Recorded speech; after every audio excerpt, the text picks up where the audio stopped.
Bismillahirrahmanirrahim. Assalamualaikum warahmatullahi wabarakatuh.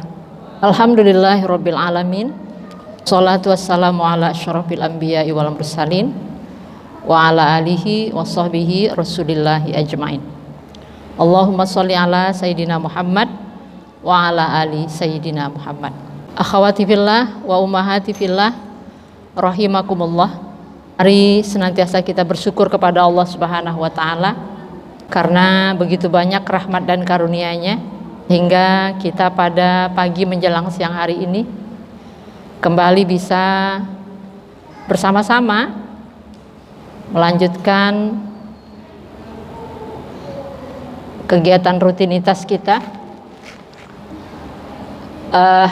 dalam kajian Ahad ya, Muslimah akhir zaman. Alhamdulillah wa syukurillah.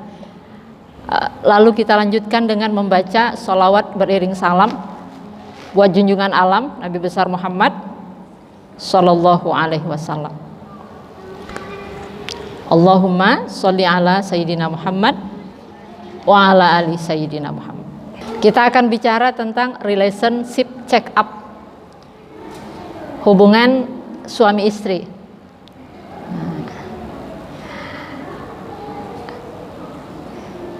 Jadi kita bicara tentang komunikasi pasangan, komunikasi dengan pasangan. Ini ada yang belum nikah di sini? Banyak kali ya. Tapi ada juga yang udah nikah ya. Tapi 17 tahun semua ya. Kita coba ibu-ibu sekalian. Belajar tentang ilmu berumah tangga. Ini sudah sering dibahas ya. Mungkin kalau Ustazah Fani atau Ustazah yang lain membahas dari sisi fikih. Kita hari ini bicara tentang relationship check up ini dari sisi ilmu komunikasi. Ya. Cara skill mengkomunikasikan hati dan perasaan dengan. Jadi kita bicara tentang komunikasi pasangan, komunikasi dengan pasangan. Ini ada yang belum nikah di sini? Banyak kali ya. Tapi ada juga yang udah nikah ya. Tapi 17 tahun semua ya. Kita coba ibu-ibu sekalian. Belajar tentang ilmu berumah tangga ini sudah sering dibahas ya. Mungkin kalau Ustazah Fani atau Ustazah yang lain membahas dari sisi fikih. Kita hari ini bicara tentang relationship check up ini dari sisi ilmu komunikasi. Ya. Cara skill mengkomunikasikan hati dan perasaan dengan pasangan. Karena ini merupakan sebuah ilmu juga yang perlu kita ketahui bersama. Ustazah juga belajar ya, sedikit demi sedikit, harus beli buku juga ya. Banyak hal ya, supaya ilmu ini bisa diterapkan di kehidupan kita dalam berumah tangga. Baik, kita awali dengan membaca basmalah. Bismillahirrahmanirrahim. Rabbi zidni ilman warzuqni fahman. Allahumma akhrijna minaz zulumatil wahmi wa akrim lana binuril fahmi wa sahhal lana bi ma'rifatil ilmi waftah lana abwaaba rahmatika ya arhamar rahim. Baik teman-teman sekalian, dalam Al-Quran surah Ar-Rum ayat 21 yang merupakan surat yang sangat familiar ya. Bahkan ini tertera dalam tiap undangan ya. Kalau kita mau menikah yang disebar buat orang-orang yang kita undang dalam resepsi pernikahan kita. Sehingga kadang-kadang kalau ada ketemu undangan kececer di rumah atau udah terkumpul lama, kita sungkan untuk membuangnya ke tempat sampah. Karena dalam undangan itu tertera ayat Al-Quran. Nah itu biasanya. Bahkan caranya mungkin kita kumpulin aja lalu letakkan di atas lemari. Supaya ayat Al-Quran itu tidak di tempat yang kotor begitu. Nauzubillah. Ar-Rum ayat 21 kita hafal, biasanya kita sering dengar.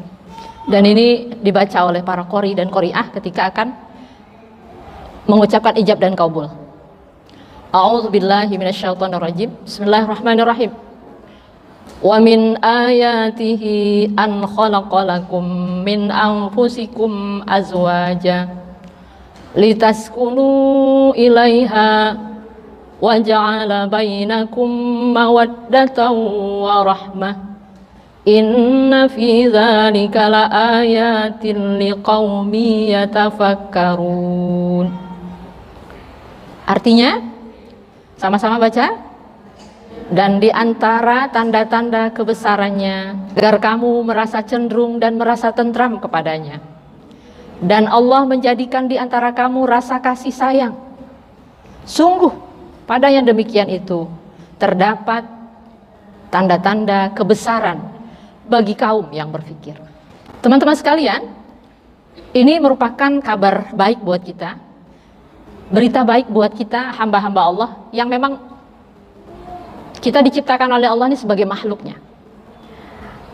Allah seakan-akan memberikan jaminan kepada tiap kita bahwa kita memiliki pasangan. Dan pasangan itu bukan lawan jenis. Tapi kata Allah di sini, min anfusikum, dari jenismu sendiri. Dan itu pasangan, maka disebut dengan azwaja. Kalau ibu-ibu nulis di HP, nama suami di HP kadang-kadang macam-macam kan? Ada udah, ada kakak, ada mas, Aju juga ada, iya. Lydia apa nulis? Macam-macam ya ibu-ibu ya. Ada juga zauji, kan? Mai apa lagi? Wah, macam-macam. Zauji itu azwaja, pasangan kita. Jadi kayak sepatu, ada kiri ada kanan. Kalau nggak ada pasangan, nggak indah, nggak cocok gitu. Ada yang kurang. Nah, jadi pasangan itu melengkapi. Dia berbeda tapi melengkapi, harus ada gitu, teman-teman. Kalau kiri sama kiri nggak enak, ya kan? Jadi harus berbeda. Makanya kalau ketika berbicara tentang pernikahan, itu artinya kita lagi berbicara tentang bagaimana memanage perbedaan, memanage ketidakcocokan, memanage hal yang berlawanan, gitu. Karena dia merupakan pasangan. Kemudian di sini ada kata-kata mawaddah. Mawaddah seringkali disampaikan oleh para guru-guru kita. Mawaddah itu terkait dengan sentuhan fisik, terkait dengan romantisme, terkait dengan cinta-cintaan, sayang-sayangan, ya, erotis, romantis. Nah, itu mawaddah. Kemudian ada lagi istilah warahmah, kasih sayang terdalam. Walaupun mungkin dia sudah tidak ada di samping kita, tidak terlihat oleh mata kita, tapi sulit untuk dilupakan. Karena untuk melupakan itu kita perlu mengingat. Nah, itu kata Mario Teguh. Kita akan sulit melupakan sesuatu yang ada di hati kita, karena ketika kita melupakan itu pasti kita akan mengingat. Makanya istilah melupakan itu tidak pernah ada. Jadi kalau sebuah hubungan berakhir, apalagi kalau itu terjadi karena konflik, relasi yang tidak sehat, ya, maka yakinlah rasa cinta, rasa sayang sebenarnya masih ada. Kalaupun dia berakhir, itu hanya karena kita tidak ingin saling menyakiti saja. Ini udah dalam kali pagi-pagi ini. Langsung dalam ini. Oke teman-teman. Sekarang masalahnya, kalau tadi Ustazah bilang ini pasangan, kalau nggak ada satu nggak enak. Tapi kenapa Ustazah? Kami itu berpasangan. Dulu memilih dia juga dengan banyak pertimbangan. Bahkan kami ini ketika memilih dia, tiba-tiba mata kami buta. Orang kan kalau jatuh cinta buta ya, mesti dituntun. Udah dipikir nak masa-masa? Oh, udah. Pemarah enggak dia? Enggak. Dialah cintaku, dialah rinduku. Dialah pilihanku. Enggak nampak lagi yang lain. Hitam tuh enggak, putih. Nah. Makanya orang-orang tua bilang kalau menikah itu sebelum menikah buka mata lebar-lebar, buka telinga lebar-lebar. Tapi kalau sudah menikah, tutup mata rapat-rapat, tutup telinga rapat-rapat. Karena ketika kita menikah mulai terkuak apa yang selama ini tak terlihat sama kita karena mata kita sedang buta. Ternyata ustazah dia pengorok ustazah. Ngoroknya jorok pula ustazah. Udah terima aja. Karena sudah jadi takdir kita. Berdamailah dengan takdir. Selesai cerita. Nah, jadi teman-teman sekalian, kita udah berdua serumah, setempat tidur. Tapi mengapa ada yang seperti ini? Kesepian dalam pernikahan. Kalau kata Ajo Bendris, serumah tapi tak sejiwa. Bersama tapi sibuk masing-masing. Kemudian yang kedua, merasa berusaha sendiri. Kayaknya aku aja yang punya tujuan dalam pernikahan ini. Abang kayaknya mengalir seperti air aja kayaknya. Padahal suaminya itu juga melakukan sesuatu, tapi nggak merasa bersama. Jadi ada main bersama-sama, ada bersama-sama main. Beda, Bu. Kalau anak-anak nih, apalagi yang 0 sampai 7 tahun ya, itu bersama-sama main. Dia main sendiri-sendiri, walaupun dia bersama. Tapi kalau bermain bersama, mainnya sama-sama main di situ. Main yang dengan permainan yang sama. Jadi seperti ini Ibu, merasa berusaha sendiri, sibuk sendiri. Yang ketiga, jarang berbagi cerita sehari-hari. Nggak ada mood mau cerita. Ibu bilang mood ya. Kalaupun ada yang mancing-mancing, nggak dapat respon. Nah, karena nggak menarik untuk menceritakannya itu bersama-sama. Kemudian terpisah fisik dan jarak. Jadi secara fisik terpisah. Akhirnya kesepian, ini wajar ibu-ibu. Ya, apalagi kalau yang sekarang disebut long distance relation. Iya tuh. Siapa Rahma? Rahma yang mana orangnya? LDR ya. Karena memang tuntutan ekonomi, suami kita mungkin lulus jadi KUA di air tiri sana atau di Rokan Hulu sana. Kita di Pekanbaru karena anak terlanjur masuk sekolah global. Dulu masuk sekolah global itu uang pangkalnya banyak, jadi masuknya sulit. Akhirnya sulit ninggalin, udahlah abang kesana aja duluan, saya masih tinggal di sini. Jadi secara fisik kesepian ya. Yang ketiga nih, yang keberapa nih? Yang kelima ya. Ini nggak ada masalah, tapi juga nggak ada hal-hal yang seru. Jadi nggak ada triggernya ibu-ibu. Hambar aja gitu, datar aja, ya. Ada yang seperti ini. Jadi perlu juga kita nih bikin trigger-trigger. Jadi kayak Ustazah bilang kemarin, mengapa lomba pacu karung itu menarik untuk dilihat? Lomba makan kerupuk 17 Agustusan kemarin itu seru. Sendok ditaruhin kelereng itu, kita kayak ada sensasi gitu ibu. Jadi tegang gitu ya. Karena ternyata ada hal yang membuat kita penasaran. Jadi dibikin-bikin sulit itu ternyata menarik ibu.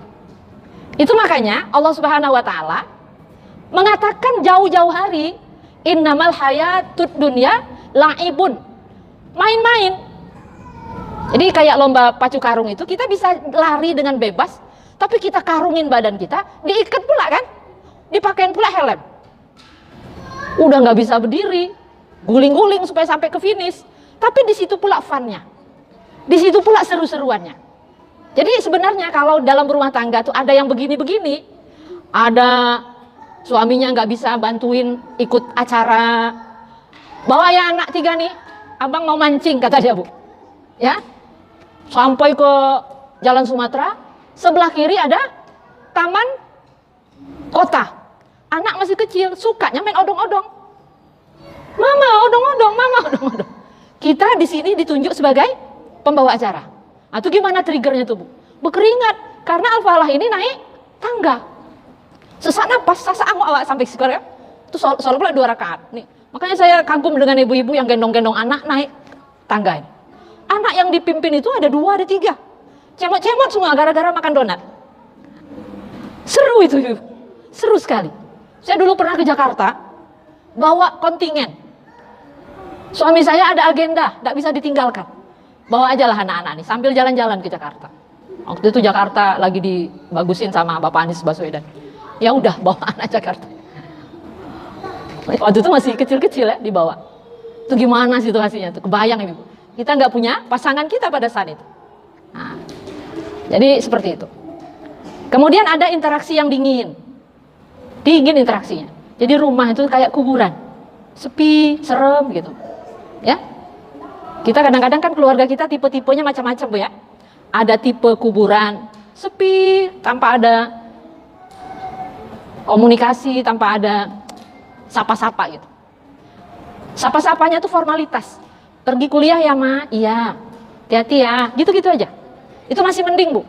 Ada yang melengos saja, pulang melengos, masuk kamar, selesai. Nah, ada bicara sedikit Bu. Ada juga yang tipe rumah sakit. Masing-masing menganggap dirinya pasien. Aku yang banyak masalah di rumah nih, tolong aku nih ya. Yang satu merasa dia jadi dokter. Kalian semuanya masalah kalian. Nah, itu pula saling menuding Bu. Ya, itu tipe rumah sakit. Ada yang merasa UGD. Ada yang merasa ICU. Nah, itu parah kali itu, enggak bangun-bangun. Dia tenggelam dengan masalahnya sendiri. Nah, itu tipe rumah sakit. Jadi ada juga tipe terminal. Hanya tempat transit, ganti baju aja.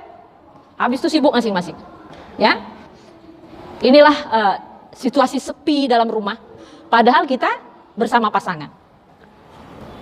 Gak bisa berbagi pendapat atau perasaan kepada pasangan. Kira-kira apa sebabnya nih Bu? Baru mau mulai cerita, kadang-kadang langsung dikasih nasihat. Padahal kita cuma mau cerita-cerita aja. Mau ngeliatin heroiknya gitu. Ketika kita mengambil keputusan. Tapi langsung ketus.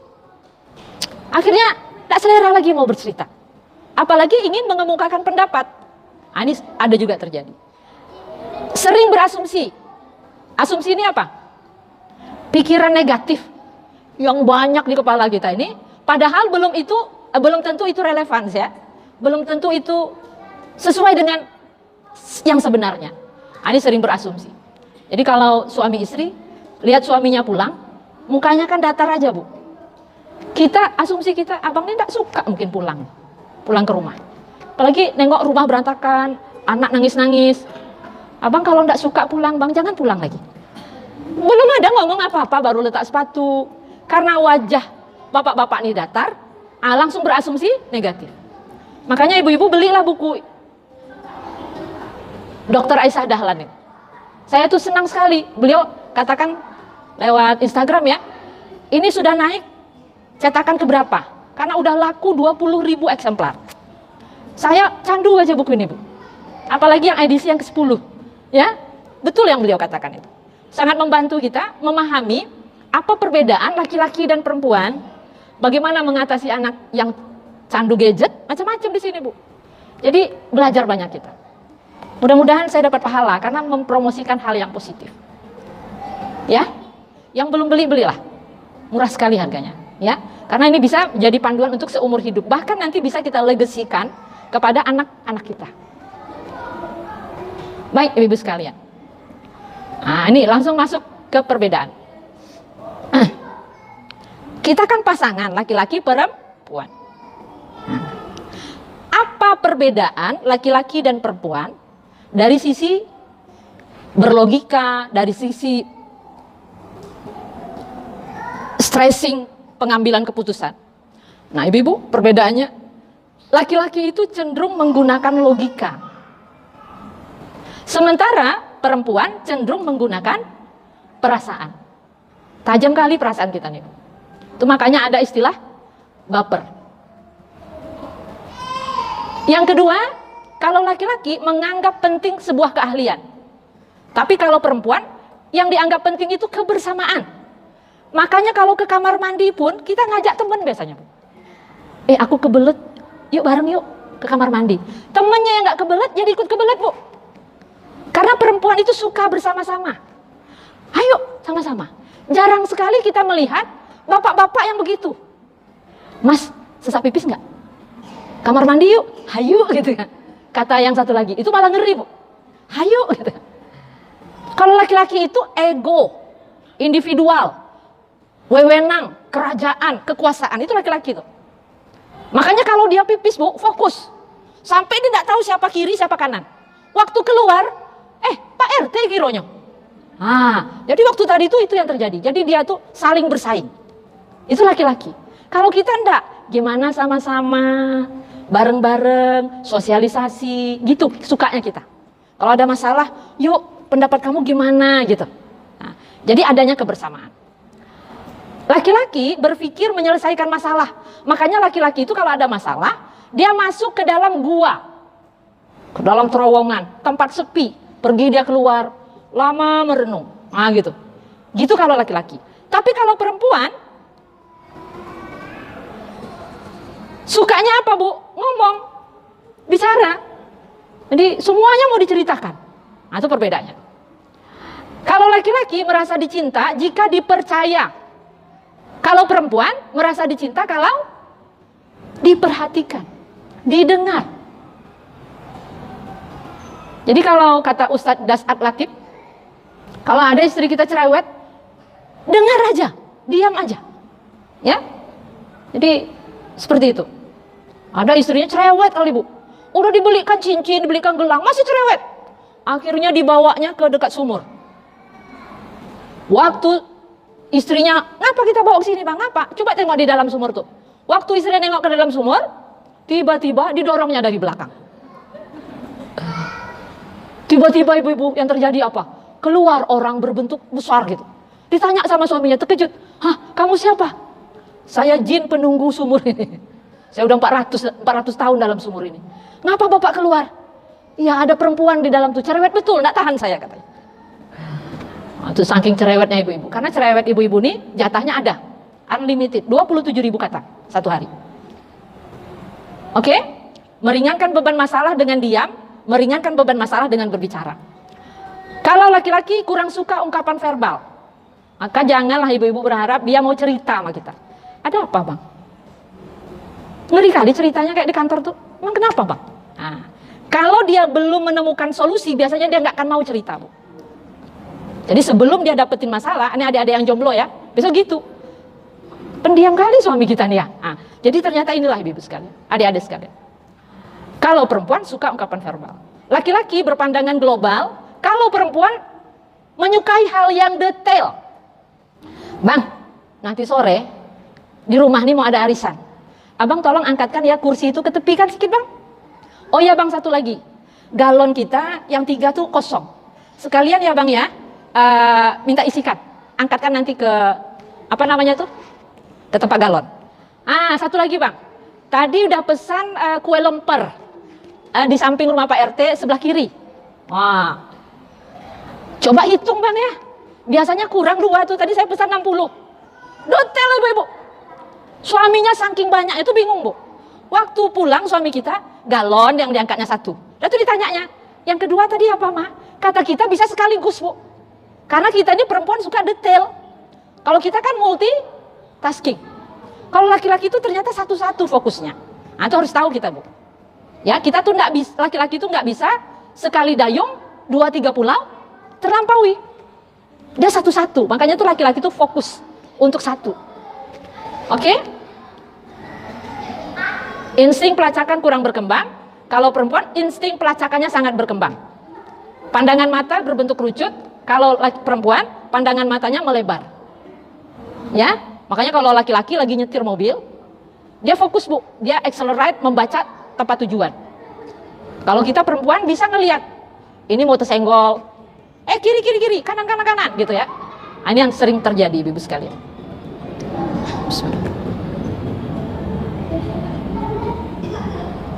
Beberapa hal yang sering dilupakan pasangan. Yang pertama, membangun peta cinta yang kuat dengan fondasi. Ya. Jadi ibarat mapping, peta, kemana mau dituju, itu lupa dibikin. Jadi udah naik pesawatnya, kita co-pilot, suami pilot. Kita tanya sama suami, bang kita mau kemana nih? Nggak tahu. Padahal kita bawa penumpang, anak, ada mertua, ada ibu kita juga. Jadi kita nggak tahu mau kemana. Peta cintanya nggak ada, Bu. Ya, ini bahaya sekali dalam rumah tangga nih. Kalau nggak punya peta. Kalau orang dulu bilang sehidup, semati. Kalau sekarang sehidup, sesurga ya. Wah, udah keren banget ini, Bu. Ya, sehidup sesurga. Berarti apa?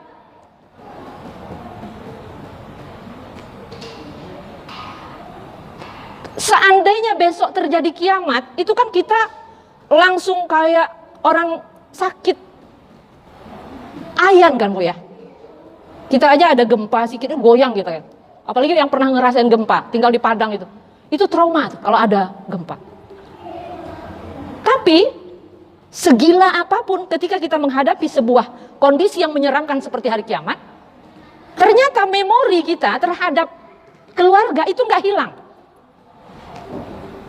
Nah, itu kan ada wasama apa tuh? Izas samsu kuwirat wa izan nujumu qadarat, kan itu dalam.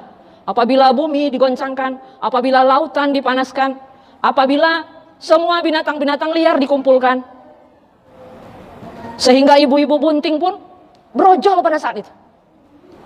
Tapi ternyata kegaduhan hari kiamat itu tidak melupakan memori kita terhadap keluarga. Makanya kalau ada orang sakaratul maut itu kan satu sakroh, sakitnya luar biasa tuh. Dari ujung kaki naik ke ujung lutut, satu sakroh sakitnya. Dari lutut naik ke pusat, satu sakroh sakitnya. Dari pusat naik ke jantung, satu sakroh naik sakitnya. Dari jantung naik ke tenggorokan.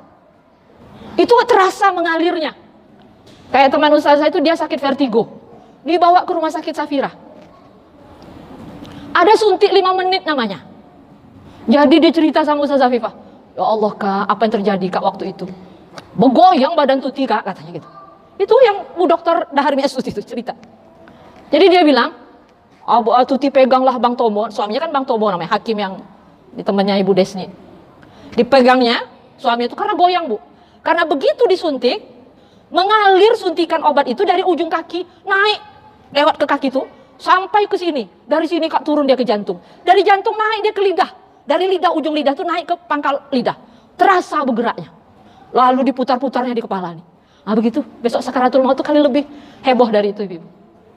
Makanya kita kalau pikir-pikir sakaratul maut, kita lihat sepertinya ringan-ringan aja. Kayak Ibu yang semalam ya. Ibu majelis taklim yang lagi ngaji Khatmul Quran yang ke-20. Suka baca Rotibul Haddad, suka baca Yasin. Lagi mimpin Khatmul Quran. Baru sampai wa ilahukum ilahu wahidul la ilaha illahu, langsung wafat. Kayaknya sebentar Ibu ya. Itu kalau memilih wafat dalam keadaan tempat yang tepat, cara yang tepat. Karena itu yang bisa kita lakukan Ibu. Tempat dan cara.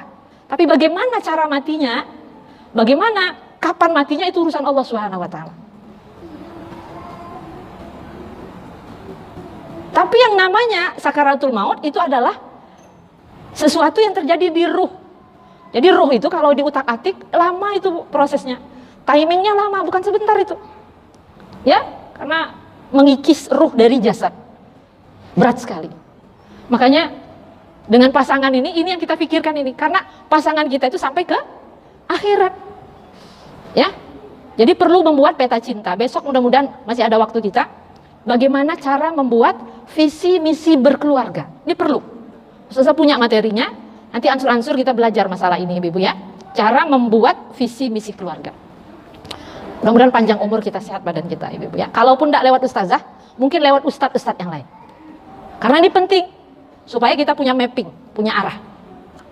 Yang kedua, saling mengagumi satu sama lain, tapi tidak diungkapkan. Nah, ini masalah juga nih Bu. Kita tuh bangga loh punya suami dia ini. Tapi nggak tahu kita. Seneng ya punya, belum lagi dia belum lagi kita mengungkapkan, dia udah tahu. Cuma kan suami kita itu nggak pesulap merah Bu. Dia bukan ahli cenayang, ahli nujum yang bisa membaca perasaan kita. Dia juga butuh dipuji. Dia juga butuh dikasih tahu. Abang ini nggak ngerti-ngerti, udah bengkak mata adeknya. Emang kenapa? Nggak tahu juga. Dianggapnya suaminya bisa nebak apa yang terjadi. Emang dia Gus Samsudin? Ya Bu ya? Atau siapa gitu? Harus dikasih tahu Bu. Jadi kalau ada sesuatu itu dikomunikasikan. Ya. Jadi ada suami istri itu. Suaminya tuh sampai kehilangan cinta sama dia. Udah 1 tahun kehilangan cinta. Karena apa? Karena ternyata istrinya ini membenci ibu mertuanya. Jadi laki-laki itu Bu, kalau dia tahu bahwa kita kurang suka dengan emak dia, itu sakit hatinya Bu. Itu jadi catatan tersendiri buat dia.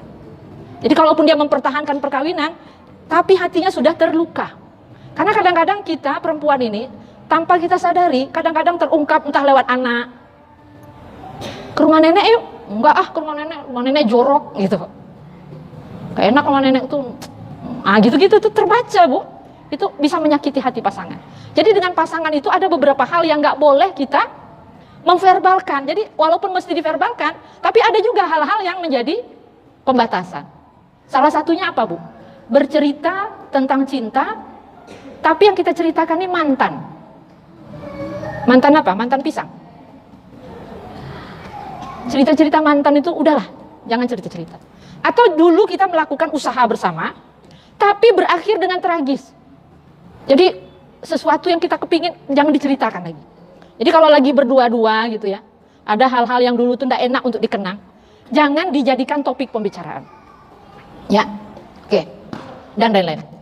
Kemudian yang ketiga, melihat pasangan dari perspektif positif. Ini perlu ibu-ibu sekalian. Sering kita melupakan yang seperti ini. Jadi lupa kita menceritakan, atau misalnya nih suami istri bercerai. Diingatkan nih oleh para ustadz kita, para ulama kita. Kalau terjadi perceraian, ada istilahnya itu ma'ruf. Ada istilahnya itu ihsan. Ya Allah. Ihsan itu lebih tinggi levelnya dari ma'ruf. Wasyawirhum bil ma'ruf. Hidup dengan keadaan baik. Baik itu ada levelnya lagi bahasanya itu. Kalau bahasa Arab ini kan ada nilai dari setiap kalimat Ibu. Di atas ma'ruf itu ada namanya ihsan. Jadi kalau bercerai pun hal-hal negatif terhadap pasangan kita jangan sampai terceritakan di anak kita. Jadi tolong frame-frame negatif disimpan. Karena anak kita ini umurnya panjang Bu. Besok dia juga berkeluarga. Kita khawatir ketika frame negatif itu ada di kepala anak kita, itu dijadikannya pola ketika dia melakukan relation juga dengan pasangannya besok. Bahaya sekali. Jadi jangan ada kesan negatif terhadap sosok ayah. Kalau ayah, jangan ada kesan negatif terhadap sosok ibu. Nah gitu ya, ini perlu diingat. Karena begitu dalam Al-Quran, kalau terjadi perceraian, maka ihsan. Bertemanlah seperti pertemanan yang seihsan-ihsannya. Jadi pertemanan itu tetap dijaga dengan pasangan kita walaupun sudah jadi mantan. Yang berikutnya menciptakan makna dari momen bersama.